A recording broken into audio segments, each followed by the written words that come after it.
Hello and welcome to बिटनिंग। साथ में मिलके शुरू करते हैं जिंदगी की दूसरी इनिंग। बहुत ही धमाकेदार एपिसोड है आज का। आज के एपिसोड को हम लंबा तो नहीं रखेंगे, लेकिन इसे गहरा रखेंगे। सॉरी, कुछ ज्यादा डायलॉग हो गया।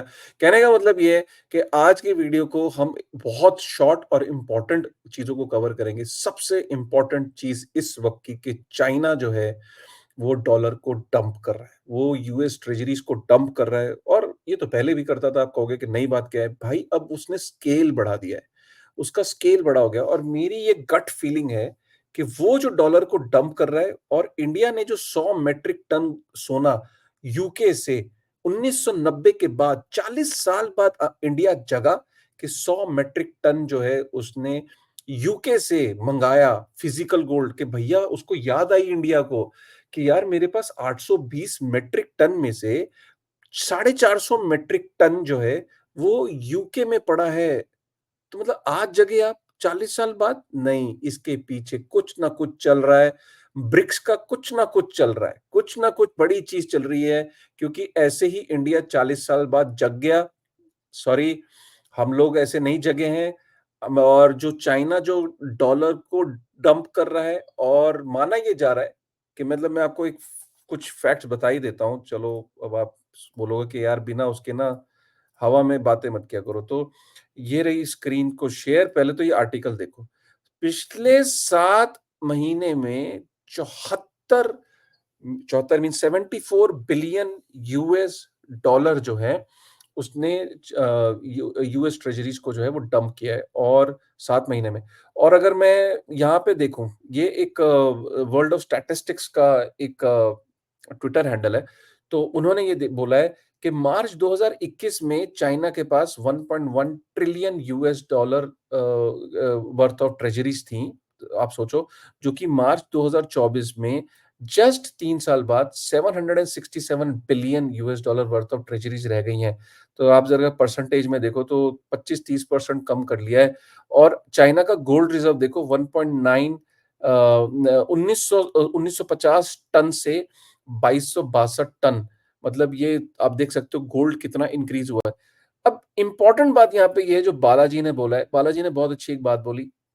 बालाजी कह रहे हैं कि लास्ट क्वार्टर में, पिछले 3 महीने में 50 billion US dollar worth of US bonds जो है चाइना ने बेच दिए हैं। और China average 25 billion dollar worth of gold हर साल खरीद रहा है। इस रेट से जो 2026 के अंदर, पता क्या होगा 2026 के अंदर, गोल्ड जो है, गोल्ड रिजर्व चाइना के, वो यूएस ट्रेजरी से बड़े हो जाएंगे। मतलब ये बहुत बड़ी बात है। और बालाजी ने बोला तो भैया समझ लो, मतलब ठीक है ना, इसमें कुछ ना कुछ। और मुझे जो दोनों खबरों का जो लिंक बिठाना था वो ये था कि इंडिया ने भी 100 मैट्रिक टन जो है वो यूके के अंदर पड़ा था, वहां के बैंक के पास पड़ा था। और एकदम आरबीआई को रियलाइज हुआ कि not your keys not your coins. क्या सतोशी नाकामोटो का व्हाइट पेपर पढ़ लिया क्या इन्होंने? तो इनको ये रियलाइज हुआ कि भैया हम भी अपने सोने का कंट्रोल जो है अपने पास लेते हैं। मुझे ऐसी फीलिंग आ रही है कि ब्रिक्स ने डिसाइड कर लिया है कि डॉलर को की जो डोमिनेंस है उसको खत्म करने के लिए पहले सोने को बढ़ा लो अपने अपने रिजर्व में। सोने को बढ़ाने के बाद हम कुछ ऐसा स्टेबल कॉइन लेके आएंगे। अब लिख लो ये बात, ये अल्फा है। वेब 3 की दुनिया में बहुत सारे अल्फा मिलते हैं, ये वाला भी लिख लो। चलो आज एक ऐसा स्टेबल कॉइन आएगा ब्रिक्स की तरफ से, जिसकी बैकिंग जो है वो बास्केट होगी। उस बास्केट के अंदर गोल्ड होगा, और चाइना का जो चाइना की नेशनल करेंसी और इंडिया की नेशनल करेंसी और बास्केट ऑफ करेंसीज, और गोल्ड जो है उसकी बैकिंग होगा। तो जो स्टेबल कॉइन के पीछे जो बैकिंग होगी वो चाइनीज करेंसी होगी, इंडियन करेंसी हो सकती है, और जो आपकी गोल्ड। बट गोल्ड का वेटेज ज्यादा होगा उस बास्केट में, हो सकता है 70% गोल्ड का वेटेज हो, और बाकी करेंसीज का वेटेज होगा 25 से 30%। आज आप लिख लो, ये 3 जून को मैंने ये भविष्यवाणी दी। क्योंकि ऐसे ही इंडिया को 40 साल बाद अपना सोना प्राइवेट जेट सिक्योरिटी के साथ, पूरे लाव लश्कर के साथ, जिसकी 6 महीने से तैयारी चल रही थी कि कैसे 100 मैट्रिक टन सोना वापस हमें देश में लेके आना है। बहुत सीक्रेट तरीके से इंडिया 6 महीने से काम कर रहा था उस पर, वो लेके आए। बहुत बड़ी कॉस्ट भी हम पे कर रहे थे। जब वहां पे यूके के बैंक में जब इतना सोना रखा था तो हम एक कॉस्ट भी पे करते हैं। किसी और के बैंक में रखा है ना भाई, कुछ तो चल रहा है। तो ये थी आज की सबसे बड़ी खबर और आज वीडियो में हम एंड में ये भी आज आपको बताएँगे कि विटालिक ने इतना महत्वपूर्ण आर्टिकल एक ब्लॉग लिखा था लेयर 2 के ऊपर, उसकी भी आज हम चर्चा करेंगे जो कि लास्ट तक वीडियो के बना रहिएगा। हाँ जी, प्रणव, ओवर टू यू। बिल्कुल, बिल्कुल काशिफ़ भाई, मैं एक छोटा-सा मेरे को भी एक विज़ुअल मिला था, वो मैं आपके साथ शेयर कर देता हूँ, जो आप बता रहे थे, China's gold rush. So basically dump of ये आप देखो, dump of US dollar bonds और एंड द बॉ ब बाइंग ऑफ गोल्ड। ये दिखाता है कि लाइक क्या है उनके दिमाग में, क्या वो सोच रहे हैं। और मेरे ख्याल में इट इज़ ऑल रिलेटेड। आपने दुनिया में चेंजिंग वर्ल्ड ऑर्डर नाम से कोई वीडियो देखा होगा या फिर उसके बारे में सुना होगा, तो बेसिकली प्रोमिनेंट इवेंट्स जो होते हैं वो बहुत बड़ा एक बदलाव लाते हैं जिसकी बहुत पहले से आशा होती है। यानी कि पहले जब डच रूल करते थे दुनिया को, उसके बाद अमेरिका, उसके बाद यूके ने कैसे दुनिया को रूल किया, उसके बाद वर्ल्ड वॉर टू एक प्रोमिनेंट इवेंट हुआ, उसके बाद यूनाइटेड स्टेट्स कैसे दुनिया का सबसे बड़ा रूलर बना, और अब वो जो चेंजिंग वर्ल्ड ऑर्डर है उसमें यूनाइटेड स्टेट्स से अगली तरफ बात कैसे जा रही है। तो उसके लिए चेंजिंग वर्ल्ड ऑर्डर के लिए एक बहुत प्रोमिनेंट इवेंट होता है जिसके कारण सब कुछ विजिबल होने लग जाता है। और मेरे ख्याल से वो प्रोमिनेंट इवेंट जो है वो रशिया यूक्रेन का वॉर है, जिसके अंदर रशिया ने के पूरे एसिड्स फ्रीज कर दिए गए थे। और इसी बात से सारी की सारी कंट्रीज जागरूक हो गई हैं कि भैया ये बहुत खतरनाक है, ये बहुत गलत है अगर आप किसी के फंड्स को फ्रीज कर दो फॉरेन कंट्रीज में। And I think that is a wake up call for everybody, and that is why China भी पूरी तरह से इस एक्शन को देखते हुए अपने जो पैसे हैं उनको यूएस बॉन्ड से हटा के, जो आराम से फ्रीज हो सकते हैं, उनसे हटा के गोल्ड में डाल रहा है। सिमिलरली इंडिया ने भी अपना जो गोल्ड है वो यूके से मंगाया। मेरे ख्याल से ये अच्छी शुरुआत है, इसका रिस्पॉन्स अच्छा मिला है।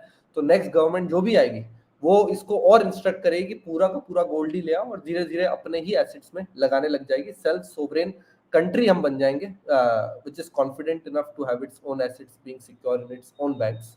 और मेरे ख्याल में इन द फ्यूचर सारी की सारी डेवलपिंग कंट्रीज, एस्पायरिंग कंट्रीज, जिसका काशिफ भाई ने नाम बताया, ब्रिक्स का जो ग्रुप है, जिसमें अब 5 ही कंट्रीज नहीं है मेरे ख्याल से, बहुत और अर्जेंटीना और 7-8 कंट्रीज और बढ़ गई हैं, वो भी सिमिलर तरीके की चीजें करेंगी। And I think that is what the future is for all these things. बिल्कुल, आगे बढ़ते बिल्कुल। हैं। हाँ, आगे बढ़ते हैं अपन। ईटीएफ इथेरियम का अप्रूव हो गया था। अब सब लोग पूछ रहे हैं यार ये लाइव कब होगा। और रीजन इस बात का ये है कि बेसिकली पीपल वर एक्सपेक्टिंग कि इथेरियम का ईटीएफ अप्रूव होगा, वो लाइव होगा जैसे बिटकॉइन का ईटीएफ लाइव हुआ था, और उसके बाद एकदम से रैली होगी जैसे बिटकॉइन की रैली हुई थी। पर इथेरियम का ईटीएफ जब से अप्रूव हुआ है तब से वो लाइव नहीं हुआ है, बिकॉज ऑफ वेरियस रीजन, जैसे S1 फॉर्म उसका रेडी नहीं था, वैसी 2-4 चीजें। तो व्हाट डू यू थिंक, क्या क्या रीजन है जिसके कारण इथेरियम का ईटीएफ अभी तक अप्रूव नहीं हुआ है, कब अप्रूव होगा, what are the circumstances there? यार इथेरियम का जो अभी फ्यूचर्स ईटीएफ एक यू नो एक ईटीएफ अप्रूव हुआ था जिसमें फ्यूचर्स ईटीएफ था वो बेसिकली। अभी जो स्पॉट ईटीएफ है ये 4 जुलाई के आसपास होना चाहिए क्योंकि अभी जो ब्लैक रॉक और इसमें कोई वो रश नहीं कर रहा है एसईसी। इसको ये समझिए कि वैसे अप्रूव हो चुका है, लेकिन काफ़ी सारी ऐसी अभी जो एप्लीकेशंस आई हैं, उनके अंदर बहुत कुछ अधूरापन है, काफ़ी कुछ चेंजेज़ होने हैं। जैसे आपने पीछे देखा होगा कि स्टेकिंग अलाउ नहीं करेंगे, मतलब कि जो ईटीएफ के जो कंपनीज़ होंगी, वो जब इथेरियम को अ, जब होल्ड करेंगी, तो उनको स्टेकिंग अलाउ नहीं हो कर रहे हैं वो। तो और भी बहुत सारी फ़ॉर्मेलिटीज़ हैं जिनको होना बाकी है। तो आई थिंक ये बताया जा रहा है कि 4 जुलाई या जून के एंड में कहीं जाके ये ईटीएफ लॉन्च होने की बात आएगी। लेकिन अप्रूवल पे कोई डाउट नहीं है। जस्ट दैट कि अब फाइनली कब अप्रूव होगा, ये देखने वाली बात है। जैसे बिटकॉइन के ईटीएफ में आपने देखा होगा, एक चीज़ नोट करना आप, बिटकॉइन के स्पॉट ईटीएफ में एसईसी साथ में लग के चेंजेस करवा रहा था। रेगुलर चेंजेस हो रहे थे और जैसे ही अप्रूव हुआ उसके शायद कुछ ही घंटों बाद वो लाइव भी हो गया था। You remember that?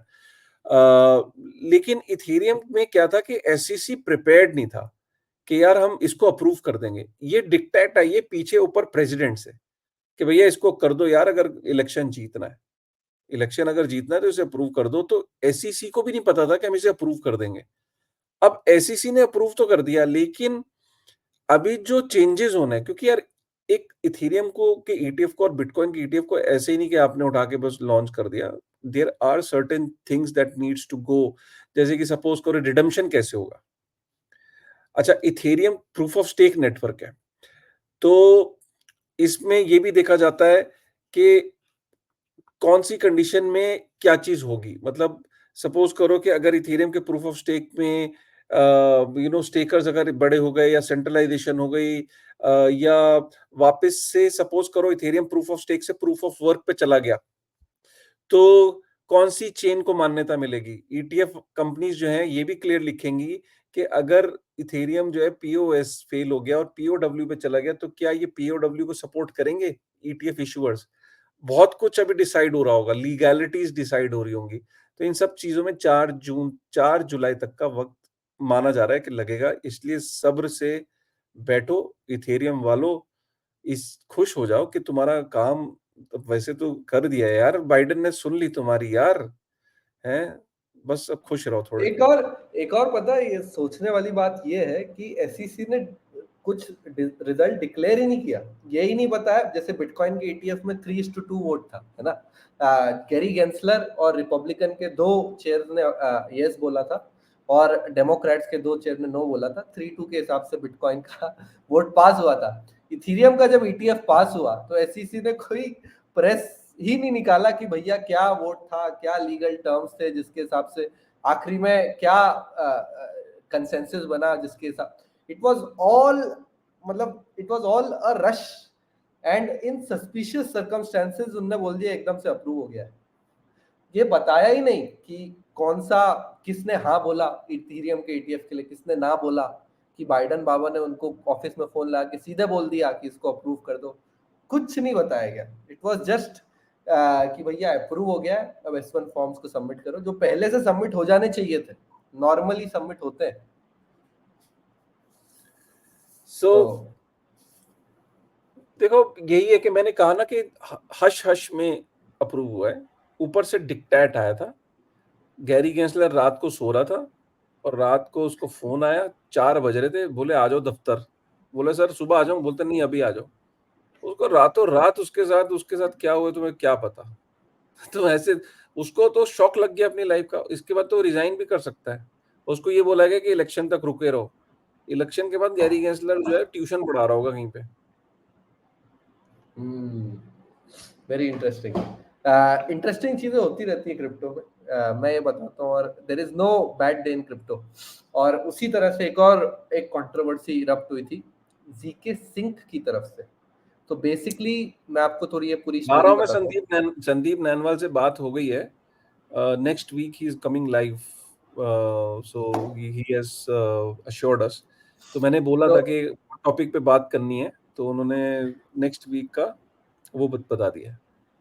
Very interesting. तो ये एक और खुलासा है, अगले वीक फिर से संदीप भाई आ रहे हैं after becoming the CB of Polygon की changes to becoming a egg layer. Sir हर बात का आपका आंसर देंगे, पर ये पर्टिकुलर कंट्रोवर्सी क्या हुई थी, पूरी स्टोरी उसकी ये है कि बेसिकली जीके सिंक, ऑप्टिम पॉलीगॉन और स्टाकवेयर, ये तीनों जीके टेक्नोलॉजी के ऊपर काम करने वाली ऑर्गेनाइजेशंस है। और भी ऑर्गेनाइजेशंस काम करती है, but these 3 are the front running, first in hand kind of organisations जो कि जीके के ऊपर काम करती है ना। अब ये तीनों पहले से काम कर रही है, मेरे ख्याल से स्टाकवेयर तो सबसे पहले से काम कर रही है। उन्होंने जी कैश के साथ काम करना चालू किया था, उसके बाद स्टार्क्स लॉन्च किया, और मेरे ख्याल से they were the first layer 2 roll up which use GK technology, right. But GK sync ने क्या किया कि जीके जो वर्ड है उसको ट्रेडमार्क कराने की एप्लीकेशन डाल दी डिफरेंट डिफरेंट कंट्रीज में, ठीक है। उनका अपना कुछ कहना है, उसके ऊपर भी मैं आऊंगा, एलेक्स जो उनके सीईओ है उसके बारे में। पर उसके ऊपर बैकलैश ये हुआ कि भैया अगर जीके सिंक खुद से ट्रेडमार्क कर रहा है जीके को, जो कि एक ओपन सोर्स टेक्नोलॉजी है जिसको सब लोग यूज करते हैं, ये लोग फ्रंट रनर्स थे भी नहीं, इनके पहले से जीके टेक्नोलॉजी आ रही है, तो बेसिकली उसके बाद जीके सिंक की आपको परमिशन लेनी पड़ जाएगी जीके के ऊपर कुछ भी काम करने के लिए। अगर आपको जीके रोलअप बनाना है या जीके रोलअप को लॉन्च करना है तो जीके नाम यूज करने के लिए आपको जीके सिंह से परमिशन लेनी पड़ जाएगी रिटर्न में, वरना वो लोग कहीं भी जाके ट्रेडमार्क फाइल कर सकते हैं। That was what the people who are on the other side was saying.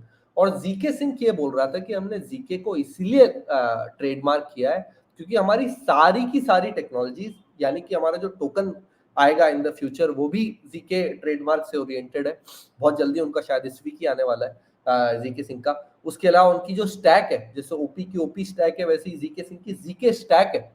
और जो उनका जीके पूरा इकोसिस्टम है, सब कुछ जीके रिलेटेड है। और इसीलिए अगर किसी मलिशियस एक्टर ने जीके को ट्रेडमार्क कर लिया तो हमारे लिए बहुत मुश्किल हो जाएगा।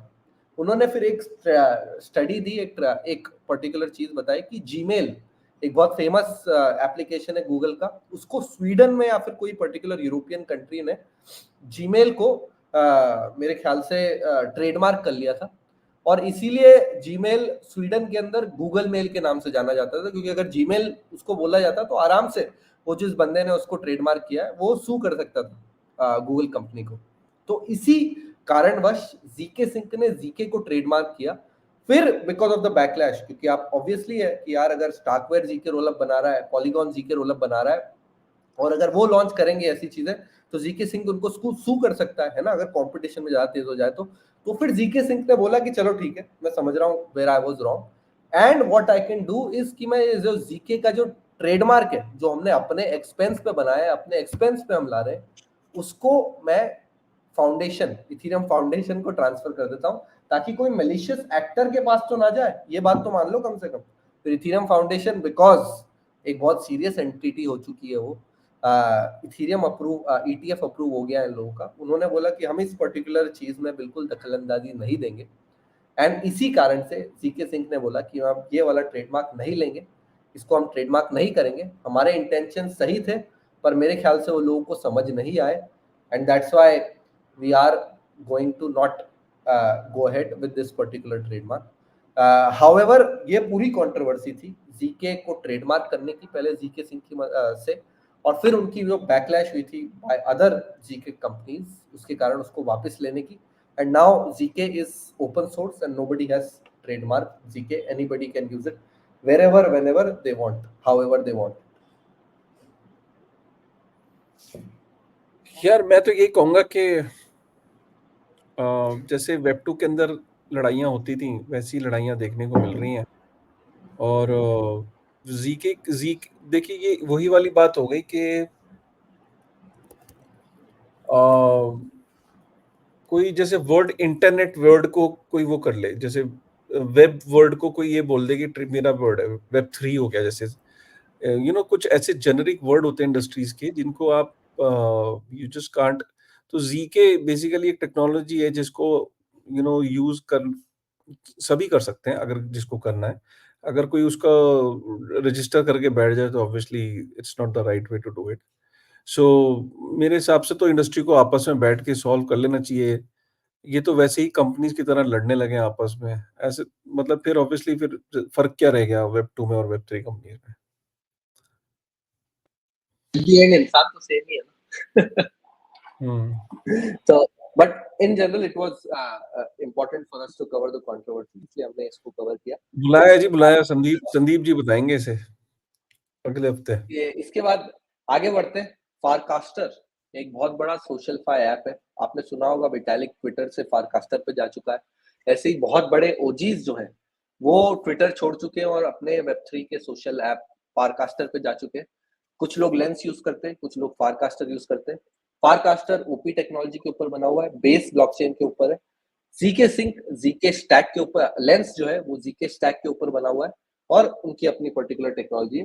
पर फारकास्टर बहुत अच्छा ट्रेंड कर रहा है अभी, बहुत अच्छा उन्होंने आई थिंक टेक्नोलॉजी का यूज करके एक अच्छी बड़ी कम्युनिटी बनाई है।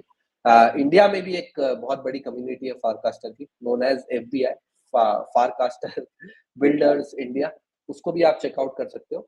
बट बेसिकली रिसेंटली ये नाम में आया था because there is $150 million, $150 million at a valuation of 1 billion इन्होंने रेस किए पैराडाइम की तरफ से, and that is something to be interested in. उसके दो रीजन है, एक तो ये कि सोशल फाई ऐप को वेब थ्री में अब सीरियसली लेने लग गए लोग। पहले वेब थ्री में सिर्फ अगर आप डीफाई लॉन्च कर रहे थे, आप खुद की चेन लॉन्च कर रहे थे, तो आपको आराम से फंडिंग मिल जाती थी because of token.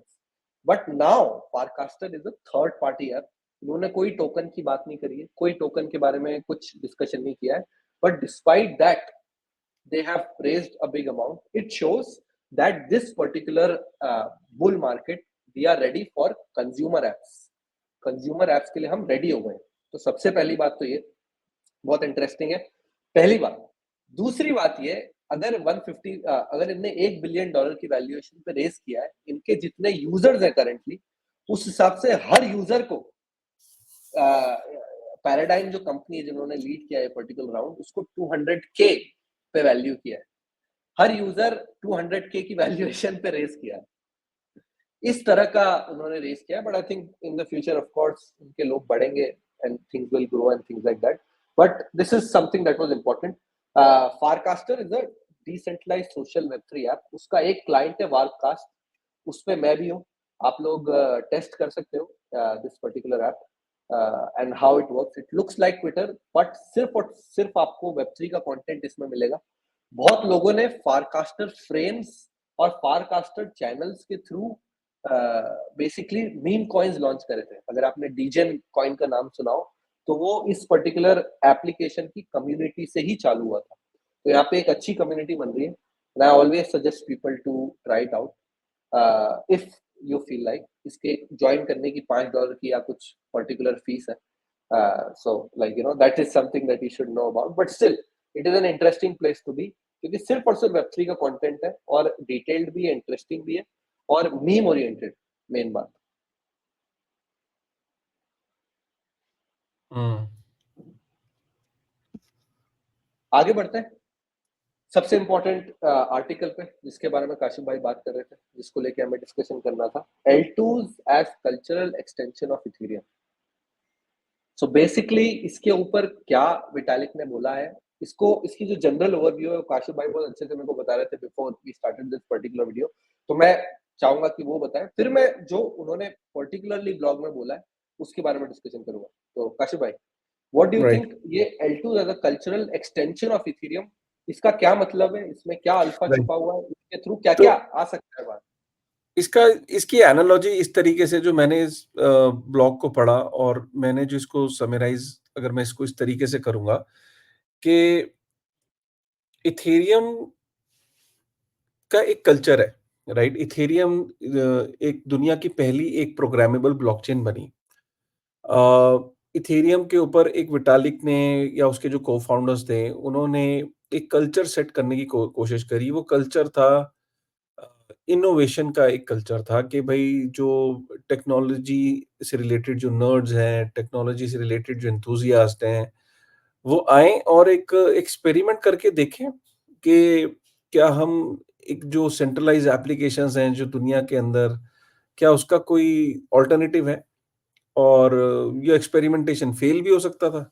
So Ethereum ने कल्चर ये सेट किया, जो मुझे लगता है कि जो इथेरियम ने कल्चर प्रेज़ेंट किया कि come and experiment and even if you fail, let's have fun। ठीक है, मतलब अगर हो गया तो ठीक है वो, and let's have an experiment and let's try to keep the ethos of bitcoin.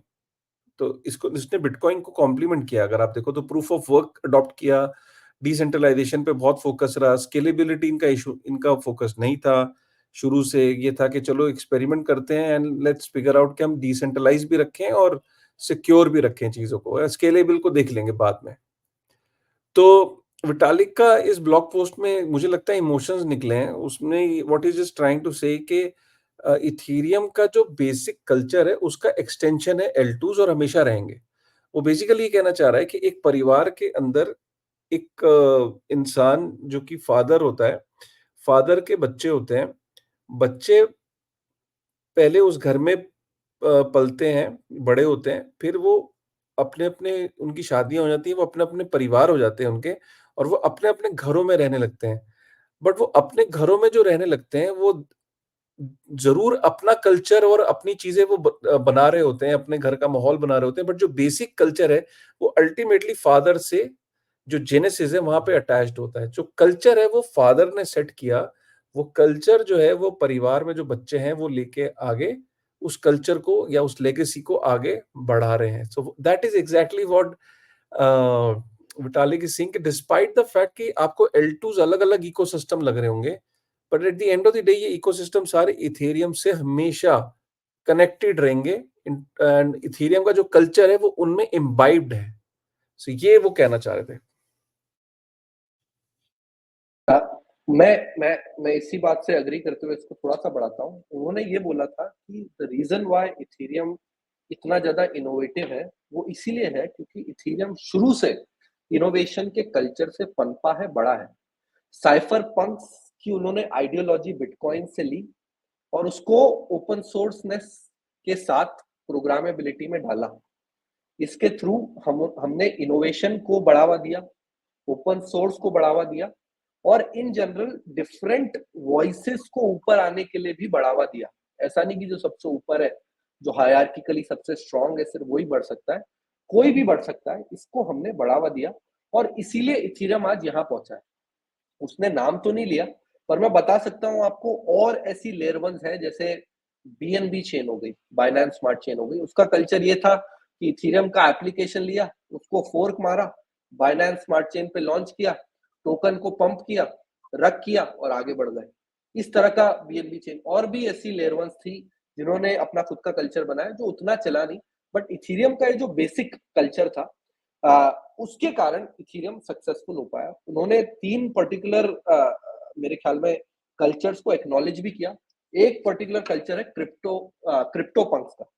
ये है वो लोग जो ओपन सोर्स टेक्नोलॉजी में विश्वास करते हैं, ओपन सोर्स डेवलपमेंट में विश्वास रखते हैं, ओपन सोर्स गवर्नेंस में विश्वास रखते हैं, सिर्फ डेवलपमेंट करना चाहते हैं, प्रूफ ऑफ वर्क के हिसाब से पैसे लेना चाहते हैं और नई नई टेक्नोलॉजीज बनाना चाहते हैं। सेकंड है रीजन्स, वो लोग जो रीजनरेट करना चाहते हैं इथेरियम को के थ्रू। बेसिकली ऐसे लोग जो कि एक तरह से पब्लिक गुड फंडिंग के ऊपर काम करना चाहते हैं, अलग अलग इनिशिएटिव्स को बढ़ाना चाहते हैं, डिफरेंट डिफरेंट मेथोडोलॉजीज और मेथड्स के थ्रू, जैसे डाउस बना के गवर्नेंस करना चाहते हैं। तो regenerative people are the second kind of people in Ethereum and the third ones are the degens, यानी जो ये पूरा जो फाइनेंशियल इकोसिस्टम बन रहा है उसके ऊपर नए नए अप्रोचेस लगा के फाइनेंशियली बेनिफिट करना और नए नए कल्चर बनाना, मीम्स बनाना और नई नई एप्लीकेशन बनाना, इन 3 तरह के लोग थे। अब लेयर 2 जब आए इथेरियम के ऊपर तो उन्होंने अपना सब कल्चर बनाया, बट उनका जो मेन कल्चर था, जो मेन धरोहर थी, वो इन 3 कल्चर्स के ऊपर बनी हुई है। और फिर उसने एग्जांपल दिया कि ये जो लेयर 2 है उन्होंने सब कल्चर बनाया इथेरियम का। जैसे कि जो पॉलीगॉन चेन है उसने mainstream partnerships and business के ऊपर फोकस करके इथेरियम को और बढ़ावा दिया इन companies like Nike, Starbucks, Samsung और जहां भी उनके पार्टनरशिप्स है उसमें। ऑप्टिमिज्म ने रीजनरेटिव जो कल्चर है उसका, उसके ऊपर बढ़ावा देके दे मेड प्रोग्रेस। मेटिस नाम की जो लेयर 2 ब्लॉकचेन है उसने डाओ को बढ़ावा दिया। आर्बिट्रम ने हाई क्वालिटी डेवलपर टूलिंग के ऊपर फोकस किया और बड़े बड़े डेवलपर्स को लेके आया। स्क्रोल ने मिनिमल ट्रस्टलेस इकोसिस्टम बना के इथेरियम के वो ट्रस्टलेसनेस के ऊपर ध्यान दिया और टाइको ने यूएक्स के ऊपर ध्यान दिया। So that's how layer 2s have bifurcated amongst their own cultures, but वो सारे के सारे जो कल्चर्स हैं जिसमें उनने स्पेशलाइज किया है वो सब इथेरियम के बेस कल्चर से डिराइव हुए हैं।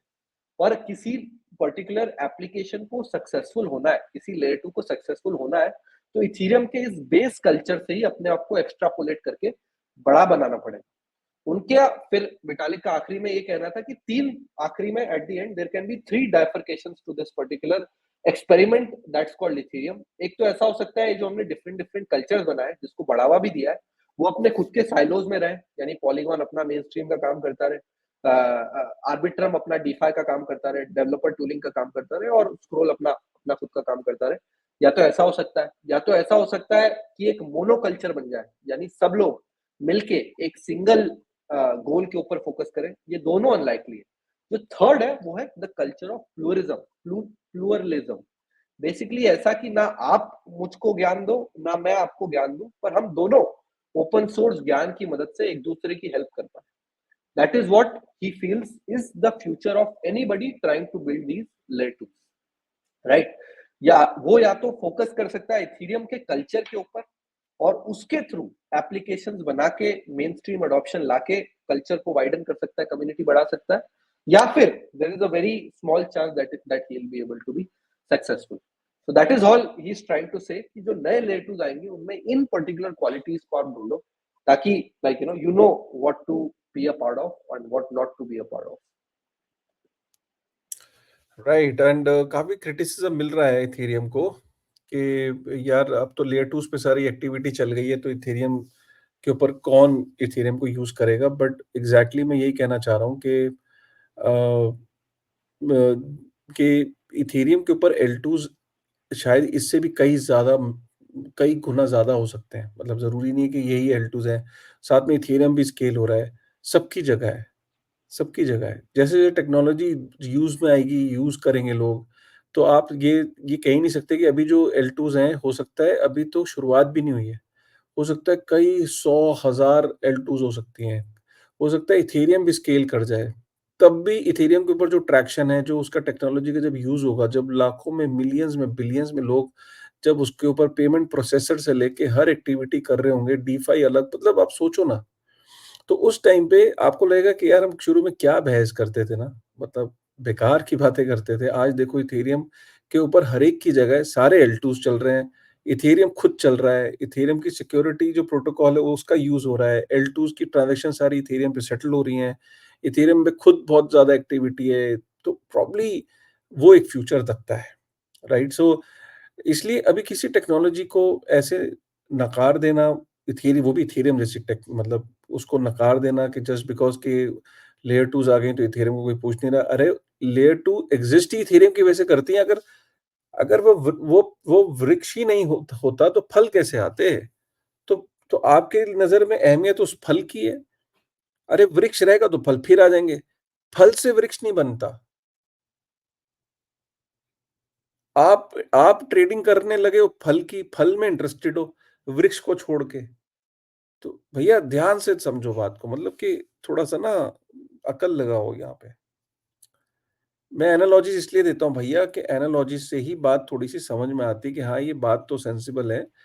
लोग फल की भी ट्रेडिंग करते हैं, उससे भी प्रॉफ़िट बनाते हैं और वृक्ष भी लगाते हैं, राइट? तो अब वृक्ष की इम्पोर्टेंस है, वो फल बार-बार देगा। किसी टाइम हो सकता है फल आए ना आए, किसी टहनी पे, राइट? लेकिन वो वापस से फल आ जाएगा अगर वृक्ष बचा रहेगा। तो वृक्ष इसलिए स्केलेबल नहीं है। वो कहता है कि भैया मुझे अभी स्केलेबल नहीं होना है, पहले मैं अपने आप को मजबूत कर लूँ, अपनी जड़ों को और ज़मीन के अंदर कर दूँ, उसके बाद देखेंगे। क्या बात है काशिफ भाई, क्या बात ये है। बट बेसिकली बेसिकली जिसका जो फल होगा ना, जो वृक्ष होगा, उसी का फल आएगा। अगर हाँ, वृक्ष मैंगो का है तो मैंगो का ही फल आएगा, यानी कल्चर वही का वही रहेगा, जो बेस हाँ, कल्चर है ये वो अच्छी बात वैसा का बोली, वैसा रहेगा। ये बात अगर अच्छी आप बोली। खुद और तुम्हारी गलती है कि तुम संतरा एक्सपेक्ट कर रहे हो आम के वृक्ष पे, तो भाई वो गलती है। दैट इज, और अगर आपने संतरा लगाने की कोशिश भी करी तो वो नहीं चलेगा, वो नहीं बनेगा। तो अगर आप जो भी आप लेयर टू आते हुए देखो, क्योंकि परमिशन लेस है, कोई कुछ भी बना सकता है। अगर आप कोई लेयर टू आते हुए देखो जो आम के फल पे संतरा लाने की कोशिश कर रहा है, तो आप तभी के तभी समझ जाना कि ये स्कैम है। हुँ। नहीं, ये तो है ही यार। बाकी दैट आज के लिए इनफ है। और काशिफ भाई को फॉलो कर दो यार सब लोग इंस्टाग्राम पे। मैं हाँ, इनकी रील्स यार रोज ये देखता हूँ। यार ये इंस्टाग्राम बिट ये देखो, ये बिटनिंग है, बिटनिंग। इंस्टाग्राम पे देखो 3100 फॉलोअर हो गए आप लोगों की मोहब्बत से। ये देखो, मैं हाँ, दिखा रहा हूँ। ये यहाँ पे आज काशिफ ही भाई हुए, रोज आज ही हुए। आजकल रील्स। 3100 फॉलोवर हो गए भाई साहब। इंस्टाग्राम पे फॉलो कर लो यार, ये 10,000 हो जाएंगे बहुत जल्दी, मुझे लग रहा है, इंशाल्लाह। ऑर्गेनिकली। हाँ, ऑर्गेनिकली, नथिंग, नो नथिंग, मतलब आप लोगों की सपोर्ट से और उसपे छोटे-छोटे ये मैं एक मिनट के डालता हूँ, व्हिच इज़ लाइक फन, मेरे लिए भी फन है, मैं भी सीख रहा हूँ Instagram, but I think it is doing well. तो ये है। मस्त है। ठीक है। With that thought. With this thought, thank you very much, guys. Thank you.